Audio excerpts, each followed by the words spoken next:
మత్తయి సువార్త 6వ అధ్యాయము. మనుష్యులకు కనబడవలెనని వారి ఎదుట మీ నీతి కార్యము చేయకుండా జాగ్రత్త పడుడి.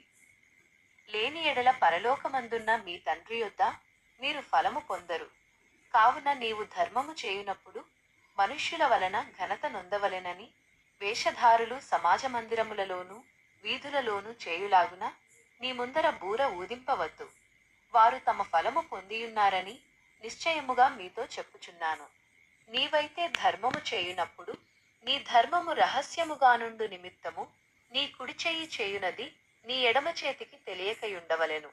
అట్లయితే రహస్యమందు చూచు నీ తండ్రి నీకు ప్రతిఫలమిచ్చును. మరియు మీరు ప్రార్థన చేయునప్పుడు వేషధారుల వలె ఉండవద్దు, మనుష్యులకు కనబడవలనని సమాజ మందిరములలోను వీధుల మూలలలోను నిలిచి ప్రార్థన చేయుట వారికిష్టము.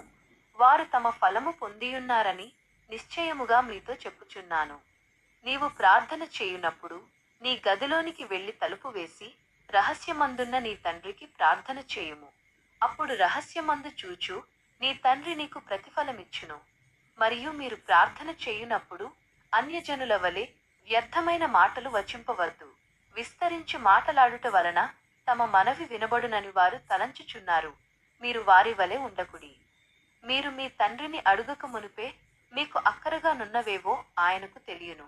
కాబట్టి మీరీలాగు ప్రార్థన చేయుడి. పరలోకమందున్న మా తండ్రి, నీ నామము పరిశుద్ధపరచబడుగాక, నీ రాజ్యము వచ్చుగాక, నీ చిత్తము పరలోకమందు నెరవేరుచున్నట్లు భూమి యందును నెరవేరునుగాక. మా అనుదినాహారము నేడు మాకు దయచేయుము. మా రుణస్థులను మేము క్షమించియున్న ప్రకారము మా రుణములు క్షమించుము. మమ్మును శోధనలోకి తేక దుష్టుని నుండి మమ్మును తప్పించుము. మనుష్యుల అపరాధములను మీరు క్షమించిన ఎడల మీ పరలోకపు తండ్రియు మీ అపరాధములను క్షమించును. మీరు మనుష్యుల అపరాధములను క్షమింపకపోయిన ఎడల మీ తండ్రియు మీ అపరాధములను క్షమింపడు. మీరు ఉపవాసము చేయునప్పుడు వేషధారుల వలె దుఃఖముఖులై ఉండకుడి. తాము ఉపవాసము చేయుచున్నట్టు మనుష్యులకు కనబడవలెనని వారు తమ ముఖములను వికారము చేసుకొందురు. వారు తమ ఫలము పొందియున్నారని నిశ్చయముగా మీతో చెప్పుచున్నాను. ఉపవాసము చేయుచున్నట్టు మనుష్యులకు కనబడవలెనని కాక రహస్యమందున్న నీ తండ్రికే కనబడవలెనని నీవు ఉపవాసము చేయునప్పుడు నీ తల అంటుకొని నీ ముఖము కడుగుకొనుము. అప్పుడు రహస్యమందు చూచుచున్న నీ తండ్రి నీకు ప్రతిఫలమిచ్చును. భూమి మీద మీ కొరకు ధనమును కూర్చుకొనవద్దు. ఇక్కడ చిమ్మెటయు తుప్పును తినివేయును, దొంగలు కన్నము వేసి దొంగిలెదరు. పరలోకమందు మీ కొరకు ధనమును కూర్చుకొనుడి. అచ్చట చిమ్మెటయైనను తుప్పైనను దాని తినివేయదు, దొంగలు కన్నము వేసి దొంగిలరు. నీ ధనమెక్కడ నుండునో అక్కడనే నీ హృదయము ఉండును.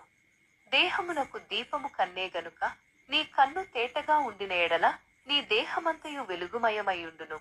నీ కన్ను చెడినదైతే నీ దేహమంతయు చీకటిమయమయ్యుండును. నీలోనున్న వెలుగు చీకటి అయి ఉండిన ఎడల ఆ చీకటి ఎంతో గొప్పది. ఎవడును ఇద్దరు యజమానులకు దాసుడుగా నుండనేరడు. అతడు ఒకని ద్వేషించి ఒకని ప్రేమించును, లేదా ఒకని పక్షముగా నుండి ఒకని తృణీకరించును. మీరు దేవునికిని సిరికిని దాసులుగా నుండనేరరు. అందువలన నేను మీతో చెప్పునదేమనగా, ఏమి తిందుమో ఏమి త్రాగుదుమో అని మీ ప్రాణమును గూర్చి అయినను, ఏమి ధరించుకొందుమో అని మీ దేహమును గూర్చి అయినను చింతింపకుడి.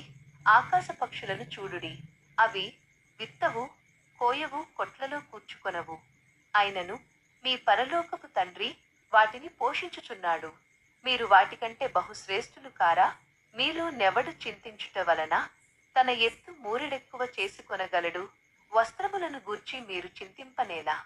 అడవి పువ్వులు ఏలాగు నెదుగుచున్నవో ఆలోచించుడి. అవి కష్టపడవు, ఒడకవు, అయినను తన సమస్త వైభవముతో కూడిన సొలొమోను సహితము వీటిలో నొకదాని వలెనైనను అలంకరింపబడలేదు. నేడుండి రేపు పొయ్యిలో వేయబడు అడవి గడ్డిని దేవుడిలాగు అలంకరించిన ఎడల అల్పవిశ్వాసులారా, మీకు మరి నిశ్చయముగా వస్త్రములు ధరింపజేయును గదా. కాబట్టి ఏమి తిందుమో ఏమి త్రాగుదుమో ఏమి ధరించుకొందుమో అని చింతింపకుడి. అన్యజనులు వీటన్నిటి విషయమై విచారింతురు. ఇవన్నీ మీకు కావలెనని మీ పరలోకపు తండ్రికి తెలియను. కాబట్టి మీరు ఆయన రాజ్యమును నీతిని మొదట వెదకుడి, అప్పుడవన్నీయు మీకనుగ్రహింపబడును. రేపటిని గూర్చి చింతింపకుడి, రేపటి దినము దాని సంగతులను గూర్చి చింతించును. ఏనాటి కీడు ఆనాటికి చాలును. వాక్యము వింటున్న మీ కుటుంబాలకు దేవుడు సమృద్ధి అయిన దీవెనలు, నెమ్మదిని అనుగ్రహించునుగాక. ఆమేన్.